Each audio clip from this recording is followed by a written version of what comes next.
That's true. अच्छा, podcast को मैं अख्ताम की तरफ लेकर जाऊंगा और जियोपॉलिटिक्स की थोड़ी सी और बात करना चाहता हूँ। मैं बात करना चाहता हूँ इस वक्त जो पूरी दुनिया में चल रहा है,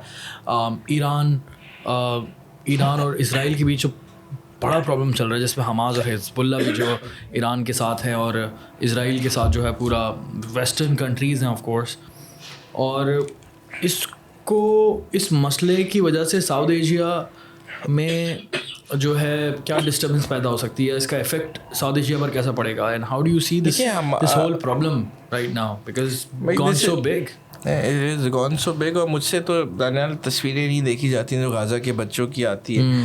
हमें इतना इम्यून कर दिया गया है उन बच्चों की तस्वीर, हमें स्टैंडर्डाइज लगने लगी हैं चीज़ें कि यार हम भी आके फेसबुक पे नीचे कर देते हैं कि एक बच्चा मर रहा होता है ना, और वो बच्चा का रिलीजन कोई भी हो सकता है यार। मैं you know what was Islam about, you know peaceful को एग्जिस्टेंस। जी, तो इसकी एक जियोपॉलिटिकल एंगल है और एक ह्यूमन एंगल है। तो अगर आपने देखा जाए तो हमास ने जो शुरू किया जहाँ से जो ऑपरेशन स्टार्ट किया था, जो इसे ग्रैंड ऑपरेशन कहते हैं, या तो आप एक मुल्क की आर्मी होते तो अलहदा बात होता है, या यू आर अ पॉलिटिकल और अ मिलिटेंट ग्रुप में। अब मिलिटेंट ग्रुप जिसने हमला किया, या तो आप में इतनी ताकत होती, ओवर पावर कर देते। आपको पता था इसराइल क्या रिस्पॉन्स देगा, they keep you in defensive. तो इसराइल ने भी जो रिएक्शन दिया और इनडिस्क्रिमिनेट सज़ा दी, जिसमें सब लोगों को ही कत्ल किया, बच्चे बूढ़े बुज़ुर्ग फ़लस्तीनियों को कत्ल किया। तो इसका भी तो रिस्पॉन्सिबल हमास जैसी ऑर्गेनाइजेशन है। और इसराइल को भी आपको समझने की ज़रूरत है। इसराइल में अपनी एक लिबरल मूवमेंट है जो कि नेतन्याहू के ख़िलाफ़ है। जैसे इंडिया में हिंदुत्व फोर्सेस ने टेक ओवर कर लिया है एक सर्टन रिलीजियस फनेटिकल सोसाइटी, मतलब ग्रुप ने मोदी की शक्ल में, इसी तरह नेतन्याहू ने टेक ओवर कर लिया है इसराइल को। और वो एक पूरे इलाके को मास सज़ा दे रहे हैं। ईरान की बैकिंग है उन्हें। अब ईरान जो है वो बदनाम है इन चीज़ों में कि ईरान इंसर्जेंसीज को सपोर्ट करता है, और इस टाइप की जब चीज़ें कर रहा था जहाँ पे इब्राहिमिक पाकिस्तानी तो इतना नहीं जानते, इब्राहिमिक अकॉर्ड्स हो रहे थे, जो हम इंगेजमेंट की बात कर रहे थे ट्रेड की, तो अरब मुल्क इसराइल को एक्सेप्ट करने जा रहे थे, राइट। और जब इसराइल को एक्सेप्ट करते कि भाई अच्छा बुरा गलत, या मैं और आपके सामने हूँ, मैं एक्सेप्ट कर दूँ आपको, फिर ही तो आप उससे डील कर सकते हो। जब एक्सेप्ट कर लेते, एक तरीके की एक्सेप्टेंस आ जाती और ट्रेड बढ़ जाती, तो इसराइल खुद ब खुद फ़लस्तीनियों को राइट देता और 2 स्टेट की तरफ चला जाता, राइट। इस चीज़ को सबेटॉज करने के लिए हमास और हिज़्बुल्लाह जैसी ऑर्गेनाइजेशन यूज़ होती हैं।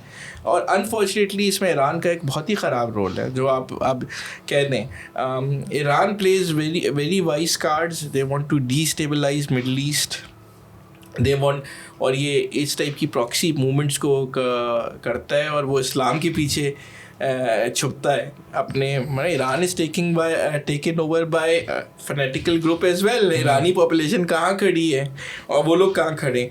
तो ये जो फनेटिकल रिलीजियस ग्रुप्स ने टेक ओवर कर लिया, अगर मैं इसे कनेक्ट कर पाऊँ इसराइल में या इंडिया में या ईरान में, और ये फितना क्रिएट करते हैं।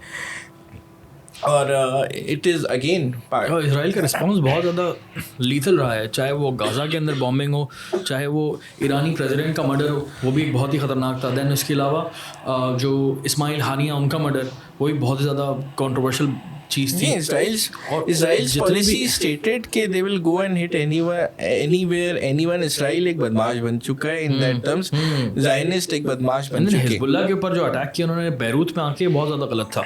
ठीक है, आपका उनसे लड़ाई है, लेकिन आप शहर के अंदर अटैक कर रहे हैं। उनके पास, हम इंटेलिजेंस एजेंसी की बात कर रहे थे, प्रीएम्प्टिव इंटेलिजेंस होती, क्या उनके पास इंटेलिजेंस होगी कि ये काम कर रहे हैं, तो वो they want to always keep enemies on a defensive position. अगर आप देखें तो अभी वो क्या हुआ था, जो पेजर बॉम्बिंग बहुत बड़ा सीन था। तो उन्होंने जो है वो पेजर बॉम्बिंग हुई कैसे, जब इन्होंने ऑर्डर किया तो उनके पास 3 वेंडर्स गूगल मारे थे, राइट, पेजर मैन्युफैक्चरर्स। तो तीनों जो वेंडर्स थे वो इजरायली इंटेलिजेंस ने सेटअप किए हुए थे, बेलारूस से और ताइवान से। और इन्होंने जब भेजे तो इजरायली इंटेलिजेंस पेजर में कम्युनिकेशन सुनती थी, इन्होंने एकदम से उड़ाए तो उसमें इनके पास कोई एक्शनेबल इंटेलिजेंस होगी। और जब उन्होंने उड़ाए तो उन्होंने देखा कि हमास के लीडर अंडरग्राउंड हुए या हिजबुल्लाह के लीडर जो थे वो अंडरग्राउंड हुए, and then they hit him because उन्होंने मूवमेंट शो कर दी अपनी। तो वो basically Israel in terms of intelligence is number 1 in the world, Mossad जैसे बात करते हैं। और इजराइल ने ये साबित किया इन टर्म्स ऑफ सिक्योरिटी कि अपनी वो नेशनल सिक्योरिटी को कॉम्प्रोमाइज़ नहीं करेगा। और जो डिफेंसिव ऑफेंसिव की बात करती है इजरायली एजेंसी, उसे मानना पड़ेगा कि they are brilliant in what they do. गलत होगा और बहुत लोगों के लिए गलत होगा, but let's give credit to the Israeli agency and what they do. अभी इजराइल पर तो डायरेक्ट अटैक कर दिया हमास, ईरान ने कल की बात है, तो वो भी एक बहुत ही ख़तरनाक किस्म का सीन है कि डायरेक्ट अटैक हुआ है। तो इट इज़ रियली शॉकिंग कि ऐसा ना हो कि इजराइल कोई रिस्पांस में ईरान पर अटैक करे या कुछ प्रॉब्लम हो। ये टिट फॉर टैट इन दोनों के दरमियान चलती रहेगी। वो ईरान को अपनी डोमेस्टिक पॉपुलेशन ज़्यादा अजीज़ है कि वहाँ से वो केटर करें और रीजनल मिलिटेंट ग्रुप्स जो कंट्रोल करते हैं, और इजराइल के पास आयरन डोम है। नो, आप जितने रॉकेट मारोगे वो कहाँ गिरेंगे, but the whole idea is to somehow break that iron dome. कुछ मिसाइल्स गिरे भी इजराइल के अंदर। आई हैव हर्ड कि 6 से 8 लोग इजरायली जो थे वो मारे गए उसमें, कोई 32 जख्मी हैं। बट यू नो ये टिट फॉर टैट चलती रहेगी। मगर देखें किसके दरमियान हो रही है टिट फॉर टैट, किसके दरमियान हो रही है? लोगों के बीच, इजराइल और ईरान के बीच। Where are the Palestinians in this, right? तो हमें पैलेस्टीनियंस का सोचना है। पैलेस्टीनियंस को किसी भी तरह ये सीज फायर करना होगा। अमेरिकन्स, इजरायली तो इतने पागल हुए हैं कि अमेरिकन्स की भी नहीं सुन रहे, राइट? तो वो एक डिफरेंट पेज पे जा रहे हैं, और this is where the UN security council wants to come, मतलब इंटरवीन करना चाहिए। उन्होंने यूएन को अलाउ नहीं किया अभी इजराइल में जाने के लिए।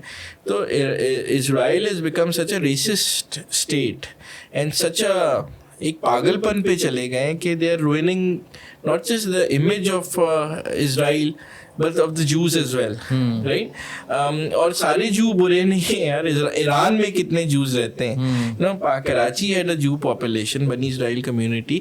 तो हर जू जो है वो इजरायली नहीं है, ऐसे ज़ायनिस्ट नहीं है, और हर जू इजरायली नहीं है और हर जू ज़ायनिस्ट भी नहीं। Majority of them are not Zionist, ऐसे है, नहीं? और मेरी काफ़ी इजरायली दोस्तों से बात होती रहती है जो रशिया से और अरब कंट्री से जू माइग्रेट हुए, they are the most racist Zionist Jews because they somehow think the Arabs have Muslims have prosecuted them. तो एक वहाँ पे एक अलग चीज़ चल रही है।